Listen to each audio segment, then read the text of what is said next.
has had a great deal of interest from overseas broadcasters. The Canadian Broadcasting Corporation, Australian Broadcasting Corporation, CBS in the United States. No. Ma'am? I don't think so. Right. I gather the BBC plans to...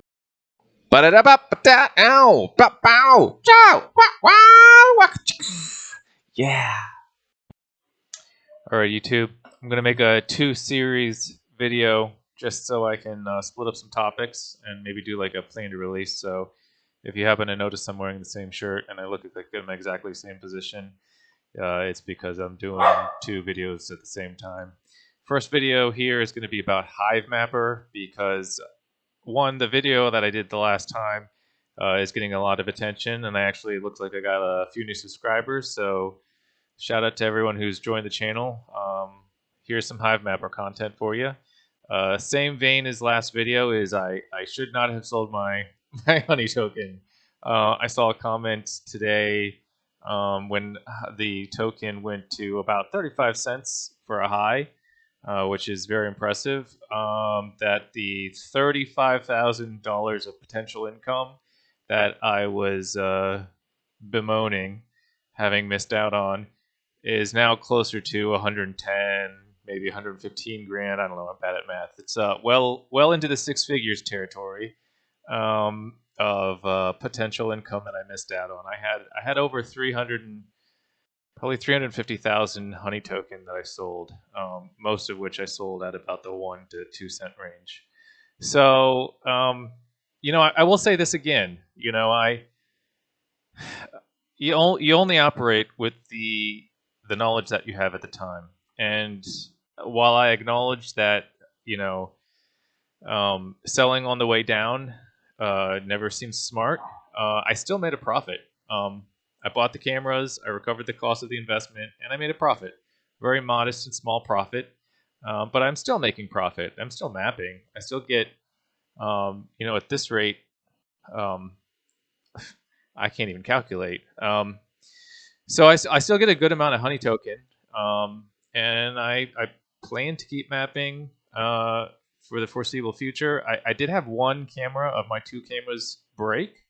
Fortunately, it was in the warranty period, so I believe it's going to be replaced. The turnaround time for replacement is probably fairly extensive because the supply is relatively tight right now. So if you are watching this and you think you want to get a camera and you want to buy one, go ahead and use my referral link. Again, I am still an ambassador for the program. I have a referral link. You can click on the link in my description or just use the code Corgi, Corgi, like the credible crypto Corgi. If you use that, I don't know. I don't know what we both get. Actually, to be honest with you, nobody's used it yet. Use it and tell me what we get. Maybe I just get something. I don't know.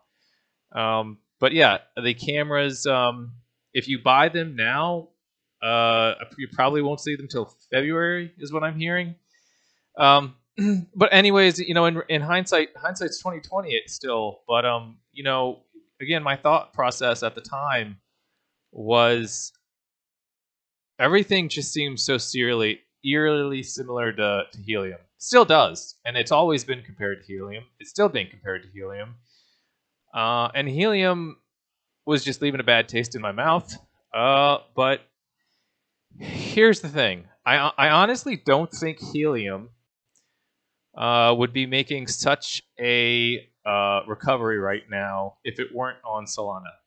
Because Solana is actually the front and center token here.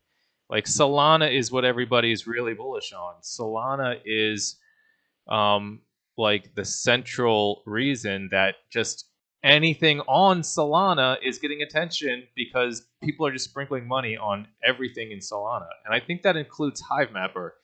Not to say that Hivemapper doesn't have like a promising future, but I think a lot of the reason that they're getting as much of an appreciation as they're getting is because they're on Solana. I think there's just a lot of money gambling into Solana projects. And I guess, without having guessed how crazy Solana would be getting right now, I at the time I just didn't see too much in the way of a way to capitalize for Hivemapper, with their project, and the tokenomics and everything. And I'm gonna admit I made the wrong move. But if I had the same information, and had to make the same calculation and had to make the same decision all over again, I'd probably do the same thing. And so I guess I can't really. I don't know what my takeaway is. Honestly, I don't know if I'm really learning anything from this, because you can be involved in a lot of different projects, and if you don't recoup your cost of investment and you just hold on to everything all the time, you could be involved in 12 different projects, 11 of which go nowhere, and yeah, maybe one goes to $100,000 or more. I might be making another video in 6 days, saying, "Oh my gosh, Honey Token just hit $1. Look at me with egg on my face," and this could have been, I don't know, what would that be at the time? Times 3, so what, 300, 400 grand or something if it went to that. Yeah, I mean, there's no way of knowing. And I'll say this, for what it's worth, I am still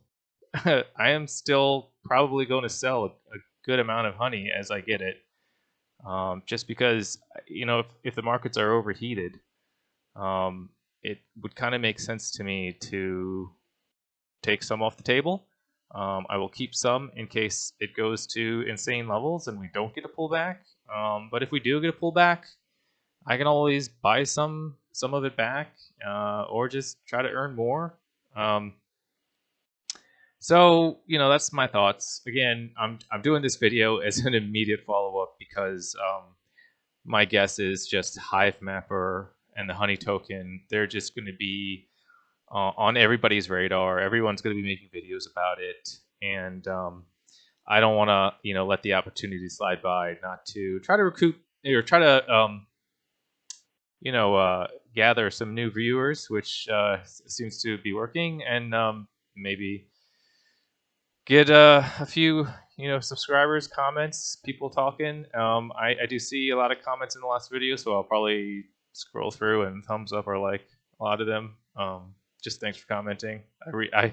I read them all 14 of them.